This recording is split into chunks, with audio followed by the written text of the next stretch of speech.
আমি অসুস্থ হয়ে বিছানায় পড়ে আছি, এদিকে ঘরে কোনো খাবার নেই। এভাবে শুয়ে আর ভালো লাগছে না। না, আমাকে এক্ষুনি কাজে যেতে হবে, নয়তো মেয়ে দুটো যে আমার না খেয়েই থাকবে। বাবা হয়ে সেটা আমি কি করে মেনে নেই। এইসব কথা ভেবে টোনা ঝালমুড়ি বিক্রি করতে যাওয়ার জন্য তৈরি হয়ে নেয়। আর টুনি টোনাকে দেখে বলতে থাকে, এ কি টোনা, তুমি অসুস্থ শরীর নিয়ে কোথায় যাচ্ছ?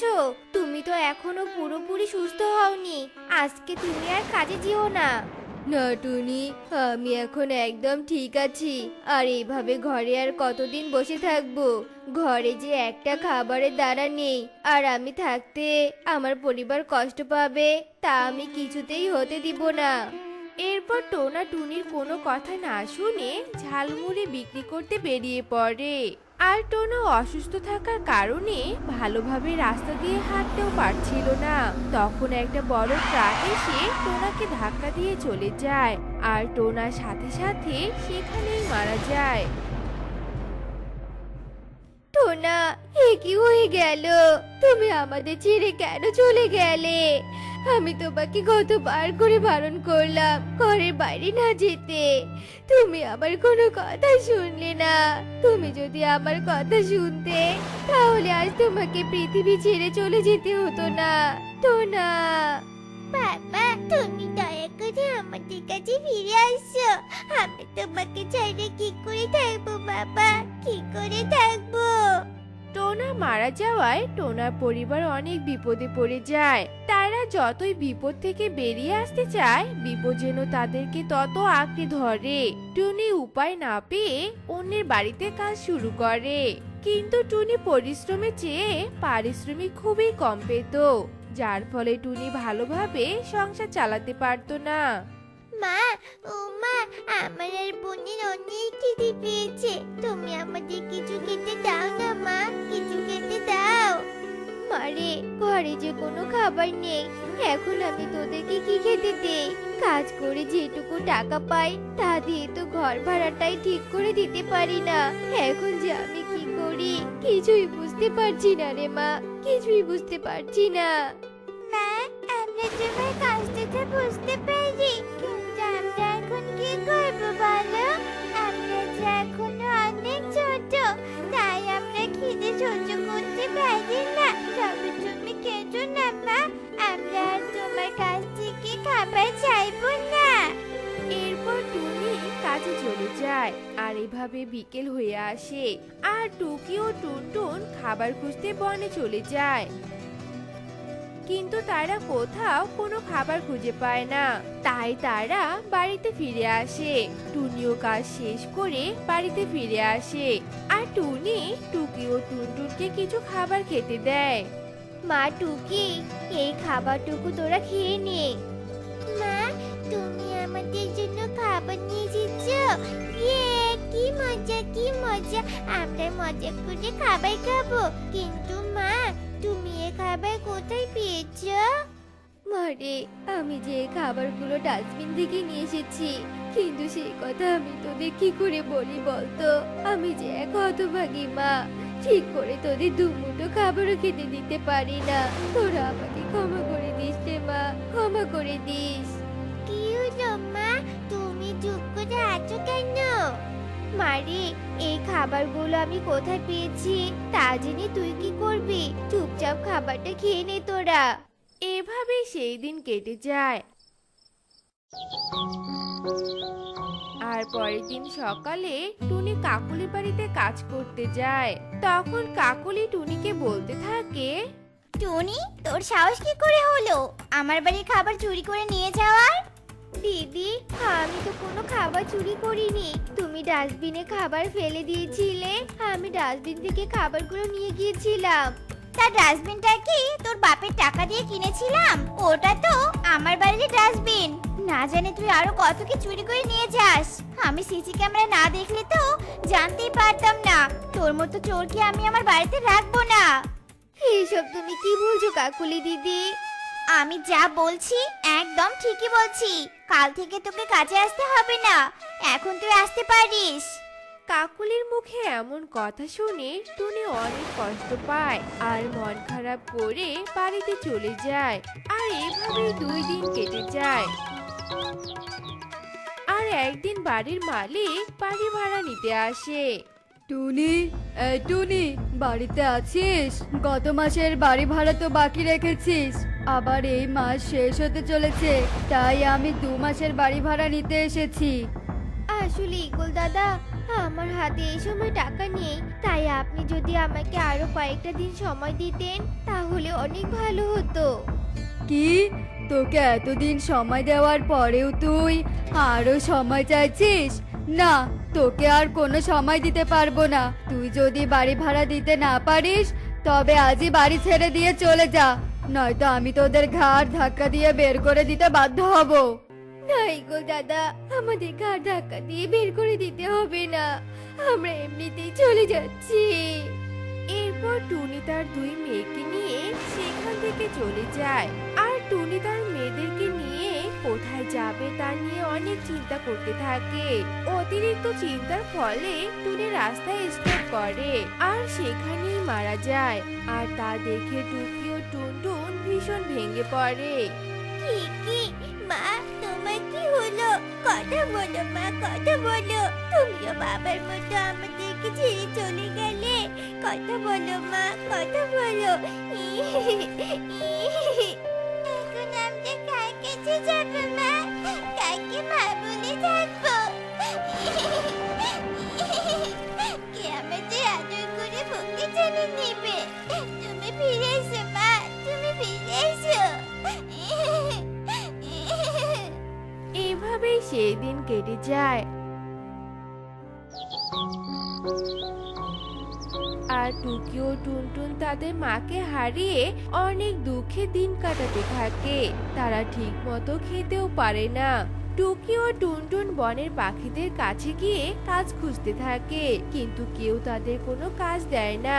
উপায় না পেয়ে তারা ভিক্ষার পথ বেছে নেয়। এই, তোরা আমার কাছ থেকে দূরে যাসনি এখনো? যত সব গরিব পাখি এখনই আমার গাটায় নোংরা করে দিচ্ছিল। এখান থেকে চলে যা বলছি। ভিক্ষা চাইলে কি ভিক্ষা পাওয়া যায় নাকি? হ্যাঁ, এইসব বলে কবুতর সেখান থেকে চলে যায়। আর তারা 2 বোন মিলে ভিক্ষা করতে থাকে, কিন্তু কেউ তাদের ভিক্ষাও দেয় না। ওরা 2 বোন পথে ঘুরে ঘুরে বেড়াতে থাকে। তখন তারা দেখতে পায় একটা ছেলে আবর্জনা বাছাই করছে। তখন টুকি ও টুনটুন ছেলেটির কাছে যায় আর ছেলেটির কাছ থেকে সব জেনে নিয়ে তারা 2 বোন মিলে আবর্জনা কুড়িয়ে বিক্রি করতে থাকে। আর 2 বোন মিলে এদিক ওদিক থেকে আবর্জনা জোগাড় করে সন্ধ্যাবেলা সেই আবর্জনা মালিকের কাছে বিক্রি করে দিত। বোন, অনেক কষ্টে একটা কাজ পেয়েছি, আর যদি এই কাজটা না পেতাম তবে আমাদের না খেয়ে মরতে হতো রে। হ্যাঁ জেজে, তুই একদম ঠিক কথাই বলেছিস, কিন্তু শুধু খেলে কি হবে? আমাদের যে মাথা গোটার মতো একটা জায়গাও নেই। এই শীতে আমরা ফুটপাতে কি করে থাকবো বল? আমার যে ভীষণ শীত করছে। এই রাতে এখন আমরা কোথায় যাবো বল তো শুনি? বোন, তুই আজ রাতে একটু কষ্ট করে থাক, আমি কাল যে কোনো একটা উপায় বের করবো রে। তুই কি করবি জেজে? তোর কাছে তো তেমন কোনো টাকা নেই, আর আমি যে কাল পর্যন্ত অপেক্ষা করতে পারছি না। এই ঠান্ডায় বোধহয় আমি অসুস্থ হয়ে পড়বো। এইসব কথা বলতে বলতে টুকি ও টুনটুন সেখানেই ঘুমিয়ে পড়ে। আর এভাবেই রাত গড়িয়ে ভোর হয়ে আসে। পরের দিন সকালে টুকি ও টুনটুন আবর্জনা কুড়াতে বেরিয়ে পড়ে। আবর্জনা কুড়াতে কুড়াতে তারা একটা কাচের বোতল কুড়িয়ে পায়। তখন টুকির মাথায় একটা বুদ্ধি চলে আসে। বোন, আমার মাথায় একটা বুদ্ধি এসেছে। কি বুদ্ধি দিদি? এই যে দেখছিস একটা কাচের বোতল, এই কাচের বোতল দিয়ে আমি একটা ঘর তৈরি করব, তাহলে আর আমাদের ফুটপাতে রাত কাটাতে হবে না। তুই সব কি বলছিস দিদি? কাচের বোতলের আবার ঘর হয় নাকি? আমি তো আগে কখনোই শুনিনি। বোন, তুই শুধু দেখ না আমি কি করি।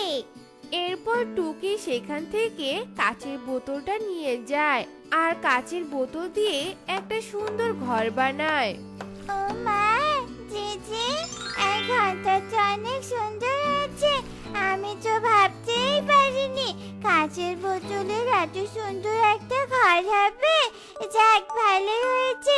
আজ থেকে আমাদের আর ফুটপাতে থাকতে হবে না।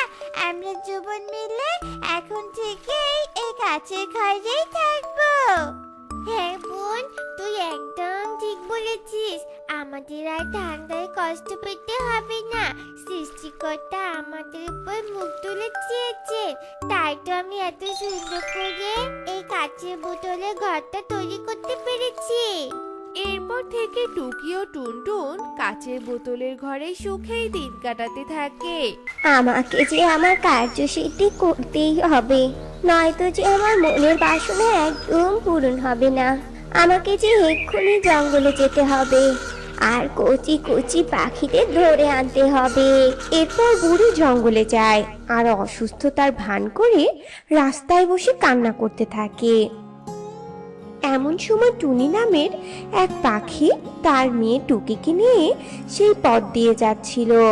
মা দেখো, ঠাম্মিটা কেমন কষ্ট পাচ্ছে। আমি কি ঠাম্মিটাকে সাহায্য করি? ঠিক আছে রে মা, তুই সাহায্য কর আর তারপর বাড়ি ফিরে যাস।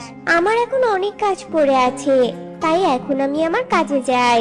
আচ্ছা ঠিক আছে মা। এরপর টুনি সেখান থেকে চলে যায় আর টুকি বৃদ্ধার কাছে যায়। ঠাম্মি, তোমার কি হয়েছে গো? তুমি এভাবে এখানে বসে আছো কেন? আমি খুব অসুস্থ রে দিদি ভাই। একটু যে উঠে আমার বাড়িতে যাব সেটাও পারছি না। তুই যদি আমাকে একটু আমার বাড়িতে রেখে আসতি তাহলে আমার অনেক উপকার হতো রে। ইয়ার তেমন কঠিন কি কাজ?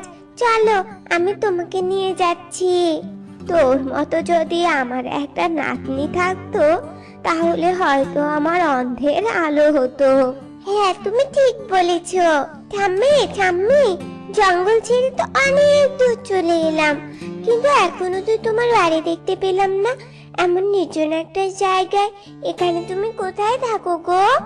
দিদি ভাই, বুড়ো হয়ে গেলে কেউ আর কাছে রাখতে চায় না। ওই যে ওই কুঠিরটা দেখতে পাচ্ছিস, ওটাই আমার বাড়ি। ও আচ্ছা, তুমি তো তোমার বাড়ি পেয়ে গেলে, এবার তুমি থাকো। আমি এখন আসি গো। এদিকে তো সন্ধ্যাও নেমে আসছে, আর একটু দেরি হলে আমি আর বাড়ি ফিরতে পারবো না। তোকে তো আমি ছেড়ে দেওয়ার জন্য আনিনি, তোকে আমি ড্রাগন ফল বানাবো বলে এনেছি। এরপর যখন 10টা ড্রাগন ফল হবে তখন আমি অমর হয়ে যাব, ড্রাগনের মতো শক্তিশালী হব, অনেক শক্তিশালী। তোকে তো আমি ছাড়বো না রে বাচ্চা। বৃদ্ধা টুকির কান্নার পরোয়া না করে টুকিকে জাদু করে ড্রাগন ফল বানিয়ে দেয়। এদিকে দেখতে দেখতে রাত হয়ে আসে। টুনি টুকিকে না পেয়ে পুরো জঙ্গল তন্ন তন্ন করে খোঁজে, কিন্তু তবুও টুনি তার মেয়েকে খুঁজে পায় না। মেয়েটা তো ওই বুড়িমাকে সাহায্য করতে গিয়েছিল, তারপর তো আর ফিরে আসেনি। তাহলে কি ওই বুড়িমার বাড়িতেই রয়ে গেছে নাকি? কিন্তু এই জঙ্গলে তো কোথাও বুড়িমার বাড়ি দেখলাম না। তাহলে কোথায় সেই বুড়িমা? সে কি আসলেই কোনো পাখি, নাকি পাখি রূপী কোনো ডাইনি ছিল? এমন সময় জঙ্গলে দুটো পাখি কাঁদতে কাঁদতে যাচ্ছিল। তাদেরও বাচ্চারা হারিয়ে গেছে, আর তারাও শেষ বুড়ির সাথেই তাদের বাচ্চাদের দেখেছিল। না না, আমাকে এক্ষুনি ভৈরবী মায়ের কাছে যেতে হবে। নিশ্চয়ই এখানে কোনো রহস্য লুকিয়ে আছে। ভৈরবী মা, ভৈরবী মা, আপনি আমাকে সাহায্য করুন ভৈরবী মা। কি হয়েছে বাছা? আমাকে সব খুলে বল। একটা অচেনা বৃদ্ধা এসেছে আমাদের জঙ্গলে, আর আমার মেয়ে গিয়েছিল তাকে সাহায্য করার জন্য, কিন্তু এখনো অব্দি সে ফিরে আসেনি। তারপর আরো 2জন বাচ্চা হারিয়ে গেছে। আপনি কিছু একটা করুন ভৈরবী মা। দাঁড়া, আমি এক্ষুনি যজ্ঞ করে দেখছি কি ঘটছে এসব। আমি তো সামনে অনেক বড় বিপদ দেখতে পাচ্ছি, কারণ ওই বৃদ্ধা কোনো সাধারণ বৃদ্ধা না, ও হলো শক্তিশালী মায়া বুড়ি। ও অমর হওয়ার জন্য বাচ্চা ধরে ধরে ড্রাগন ফল বানাচ্ছে। একে মারতে পারবি একমাত্র মায়া গাছের ফল দিয়ে। তবে ওই মায়া গাছের ফল তোকে অনেক তপস্যা করে ফলাতে হবে। প্রথমে তোকে মায়া গুহা থেকে মায়া গাছ সংগ্রহ করতে হবে। এরপর সেই মায়া গাছটাকে তোকে গোবরের ঘরে যত্ন করে বড় করে তুলতে হবে।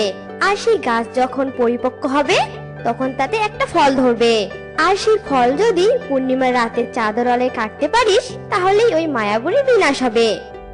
ততদিনে যদি ওই মায়াবুড়ি 10টা বাচ্চাকে ড্রাগন ফল বানিয়ে নিজে অমরত্ব লাভ করে ফেলে তখন কি হবে ভৈরবী মা? পারবে না, কারণ তার অমরত্ব গ্রহণের জন্য পূর্ণিমা প্রয়োজন। সেটা এখনো অনেক দেরি আছে। আর এটাই হলো তোর সুবর্ণ সুযোগ। তুই এই সময়ের মধ্যেই তোর কাজে বেরিয়ে পড়। ঠিক আছে ভৈরবী মা। এরপর টুনি মায়া গাছের জন্য বেরিয়ে পড়ে। আর যেতে যেতে পথে বিরাট একটা সাপ ফেনা তুলে টুনির সামনে আসে। তোর এত বড় সাহস কি করে হলো যে আমার এরিয়াতে ঢুকেছিস? তুই জানিস না এটা মায়া এরিয়া? এখানে যে আসে তাকে জীবন্ত গিলে ফেলি আমি, আর হাড় হাড্ডিগুলো মাটিতে ফেলে রাখি। বিশ্বাস না হলে তোর নিচে তাকিয়ে দেখ। টুনি নিচে তাকিয়ে মনে মনে ভাবতে থাকে, এখানে তো অনেক হাড়গোড়, তার মানে সত্যি এই সাপ খুব ভয়ানক। আমাকে যে করেই হোক এর হাত থেকে বাঁচতেই হবে। নাগিন দিদি, তুমি আমাকে এখনই খেও না। আমাদের জঙ্গলের বাচ্চাগুলো একটা মায়াবুড়ির কবলে আছে। তার জন্য আমাকে মায়া গুহা থেকে মায়া গাছ সংগ্রহ করতে হবে। তুমি যদি এখনই আমাকে খেয়ে নাও তাহলে এই বাচ্চাগুলোকে আর বাঁচানো যাবে না। আমি ওই মায়া বৃদ্ধাকে ধ্বংস করার পর না হয় তুমি আমাকে খেয়েও। বাচ্চাদের কথা বলে তুই আমাকে দুর্বল করে দিলি। আমারও একটা বাচ্চা ছিল, কিন্তু এখন আর সে নেই। একটা রোগে আক্রান্ত হয়ে মারা গেছে। আমি বাঁচাতে পারিনি, তাই তোদের এমন বিপদের দিনে আমি তোকে সাহায্য করব। চল চল তুই আমার সাথে, আমি নিয়ে যাচ্ছি তোকে মায়া গুহাতে। এরপর মায়া সাপ টুনিকে নিয়ে মায়া গুহাতে যায়। আর টুনি সেখানে একটা ছোট্ট মায়া চারা দেখতে পায়। এরপর টুনি সেই চারাটি তুলে নিয়ে বাড়ি ফিরে আসে। মায়া গাছ সংগ্রহ করা হয়ে গেছে। এবার আমাকে সবার বাড়ি থেকে গোবর কুড়িয়ে আনতে হবে। আমি বরং একটা ঝুড়ি নিয়ে গোবরের জন্য বেরিয়ে পড়ি। তোমরা সবাই যার যার বাড়ির গোবরগুলো আমাকে দাও। আমি তোমাদের কথা দিচ্ছি, তোমাদের ছানাগুলোকে আমি ফিরিয়ে আনবো। তোমার যা লাগে তুমি নিয়ে যাও, তবুও আমার মেয়েকে ফিরিয়ে দাও। টুনি সবার বাড়ি থেকে গোবর নিয়ে আসে। এরপর টুনি গোবরের ঘর বানায় আর তার মাঝে মায়া গাছ লাগায়। এভাবে দেখতে দেখতে কয়েকদিন কেটে যায়। এদিকে মায়াবুড়ি একে একে তো 9টা ড্রাগন ফল বানিয়েছি, এবার শেষেরটা প্রয়োজন। আর এখনো তো পূর্ণিমার বেশ কিছুদিন বাকি আছে। আমি বরং আরামে 10 নম্বর ড্রাগন ফল বানাবো। বৃদ্ধা তার মনের খুশিতে ঘরে ঘুমাতে থাকে। এভাবে দেখতে দেখতে অনেকগুলো দিন কেটে যায়। আর মাত্র একটা দিন, তারপরেই পূর্ণিমা। আর তখনই আমি মায়াবুড়িকে হত্যা করে আমার মেয়েকে বাঁচাতে পারবো। এসব ভেবে টুনি রাত কাটিয়ে দেয়। এরপর পুরো দিন কেটে যায় আর চলে আসে পূর্ণিমার রাত। এখন আমি বাচ্চা কোথায় পাই? ওই তো একটা কাকের ছানা দেখা যাচ্ছে। একেই আমি আমার 10 নম্বর ড্রাগন ফল বানাবো। বৃদ্ধা বাচ্চাটাকে ধরে তার 10 নম্বর ড্রাগন ফল বানায়। এদিকে টুনি মায়া ফল নিয়ে পূর্ণিমার সামনে যায়। আর যেই না পূর্ণিমা পুরো আলো দিতে থাকে তখনই টুনি মায়া ফলটা কেটে ফেলে। আর মায়া ফল কাটতেই মায়াবুড়ি অন্যদিকে যন্ত্রণায় কাতরাতে থাকে। আর সে যন্ত্রণায় কাতরাতে কাতরাতে ভস্ম হয়ে যায়। আর মায়াবুড়ি ভস্ম হওয়ার সাথে সাথে ড্রাগন ফলে বন্দি সব বাচ্চারা পাখি রূপে ফিরে আসে। আর বাচ্চাদের পেয়ে সবাই অনেক খুশি হয় আর সবাই অনেক সুখে দিন কাটাতে থাকে। তো বন্ধুরা, আমাদের আজকের গল্পটি তোমাদের কাছে কেমন লেগেছে তা কমেন্টে জানাতে ভুলো না কিন্তু। যজ্ঞু, যজ্ঞু, বেটা বেরিয়ে আয় বলছি। কোথায় লুকিয়ে আছিস শুনি? বেরিয়ে আয়। যজ্ঞু, যজ্ঞু। কি হয়েছে টোনা দাদা? এত সকাল সকাল কেউ ঘুম ভাঙিয়ে দেয় নাকি বলো তো? ভদ্রতা বলতে কি কিছু নেই? একটু শান্তি মতো ঘুমিয়েছি, আর তুমি আমাকে ডাকছো? ডাকবো না তো কি করব শুনি? সেই কবে আমার কাছে টাকা ধার নিয়েছিস, এখনো সেই টাকা দেওয়ার কোনো নাম নেই তাই না? কবে আমার টাকা দিবি বল? আর হয়েছে তোমার এক গান, টাকা চাই টাকা চাই। আমার আর ভালোই লাগে না। আমি কি তোমার টাকা মেরে খেয়ে পালিয়ে গেছি নাকি শুনি? বাড়িতেই তো আছি। টাকা যেহেতু নিয়েছি সেহেতু একদিন না একদিন টাকা পরিশোধ করবই। শোনো, এত বড় বড় কথা বলবে না বলে দিলাম। টাকা শোধ করব বলে 5 মাস হয়ে গেল, এখনো টাকা পাচ্ছি না আমি। শোন, তোকে আমি আর 1 সপ্তাহ সময় দিলাম। এর মাঝে টাকা শোধ করতে না পেলে জমিদার মশাইয়ের কাছে নিয়ে যাব, এই বলে দিলাম। অনেক সম্মান দেখেছি, আর দেখাতে পারবো না। আমার টাকা চাই। আমি জমিদার মশাইয়ের কাছে যাব আর তোর নামে বিচার দিব। থাক, হয়েছে হয়েছে, আর ভয় দেখাতে হবে না। টাকা পেয়ে যাবে বুঝলে। এখন এই 1 সপ্তাহ আমাকে শান্তিতে থাকতে দাও তো। হ্যাঁ, কথাটা মনে থাকে যেন। চললাম আমি। উফ বাবা, কত কথা শুনিয়ে চলে গেল।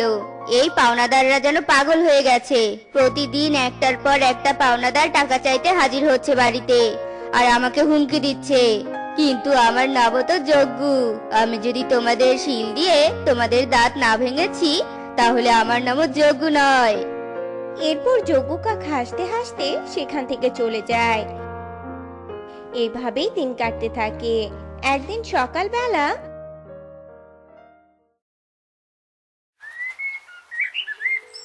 আরে আরে, কি সর্বনাশা কাণ্ড! আমার টাকা, আমার টাকা কোথায়? হায় হায় হায় রে, আলমারির দরজা ভাঙা। সবগুলো টাকা কোথায় গেল? গিন্নি, ও গিন্নি, দেখে যাও। কি হয়েছে টোনা? এ কি, আলমারির দরজা ভাঙা কেন? টাকা পয়সা সব ঠিক আছে তো? তোমাকে তো ওই জন্যই ডাকছি গো টুনি। দেখো, আলমারির কোনো টাকা নেই। আমাদের সর্বনাশ হয়ে গেছে, ঘরের সব টাকা চুরি হয়ে গেছে। টোনা দাদা, ও টোনা দাদা, বাসায় আছো গো? এ কি, তোমরা ঘরে এভাবে চিন্তিত হয়ে বসে আছো কেন? আমাদের সব টাকা পয়সা কাল রাতে চুরি হয়ে গেছে দাদা, তাই এভাবে কাচ্ছি। ওহো, আমি উল্টো আরো তোমাদের ধারের টাকা শোধ করে দিতে এসেছি। এই নাও দাদা, তোমার টাকা। অনেক দিন পর শোধ করতে পেরে আমি খুবই লজ্জিত। আর টাকা পয়সা হারিয়েছো বলে কষ্ট পেও না। সত্যি, পাখিদের আজকাল ধর্ম নেই গো। আমি তবে আসি। হা হা হা হা হা। দেখেছো টোনা দাদা, তোমার টাকা চুরি করে তোমার টাকাই শোধ করলাম। আবার আমার পকেটে আরো কিছু টাকা থেকে গেল। হা হা হা। এই যজ্ঞ চোরকে ধরা এত সহজ নয়। এভাবেই দিন কাটতে থাকে। একদিন বাজারে আরে বান্টি দাদা, তোমরা কি নিয়ে এত গল্প করছো বলো তো? আরে টোনা দাদা, তুমি এসেছো ভালোই হয়েছে। শোনো, জঙ্গলে চোরে যা উৎপাত বেড়েছে তা নিয়েই চিন্তিত আমরা গো। এই চোরকে তো আটকানো দরকার আমাদের এবার। হ্যাঁ বান্টি দাদা, সেদিন তো আমারও বাড়ির সব টাকা পয়সা চুরি হয়েছে। আমি তো নিঃস্ব হয়ে গেলাম। তবে যাই হোক, আমার মন বলছে ঠিক একদিন চোর ধরা পড়বে। এবার চলো সবাই বাড়ি ফিরে যাই। আরে আরে, রাত তো হয়ে গেছে।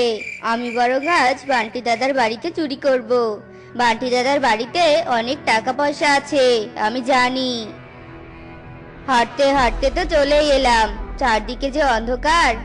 আমি বরং বাড়িতে ঢুকে পড়ি, যা হওয়ার হবে। এরপর যজ্ঞ কাক যেই না বান্টির ঘরে চুরি করতে যাবে, তখনই ধপাস করে পড়ে যায়। আর বান্টির ঘুম ভেঙে গেলে বান্টি লাইট জ্বালিয়ে দেয়। আরে কে কে?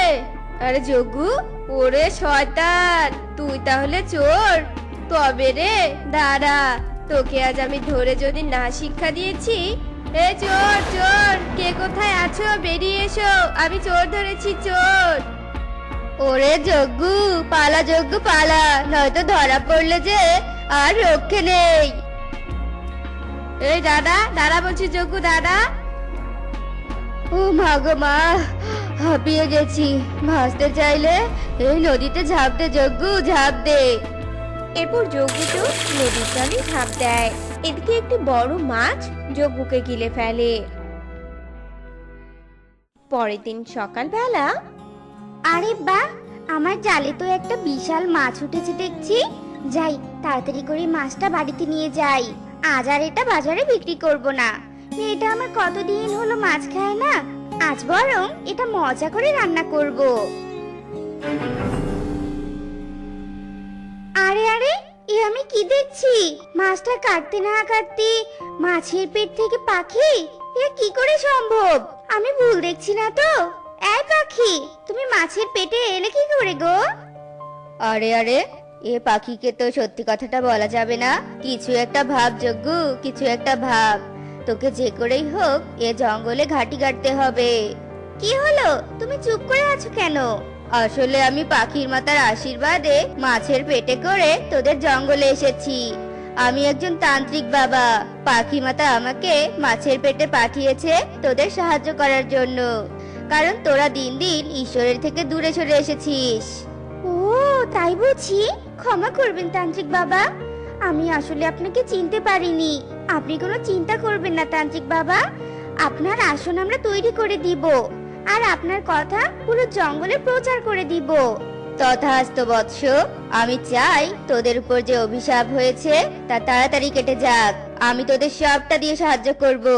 এরপর সবাই যজ্ঞ কাককে তান্ত্রিক বাবা হিসেবে মেনে নেয়। তান্ত্রিক বাবা, আপনি আজ থেকে এই গাছতলায় বসে যজ্ঞ করবেন তান্ত্রিক বাবা। আর আপনি কোনো চিন্তা করবেন না, আপনাকে কেউ কখনো বিরক্ত করবে না। আর তান্ত্রিক বাবা, আমাদের উপর যে অভিশাপ আছে তা আপনি কাটিয়ে দিন তান্ত্রিক বাবা।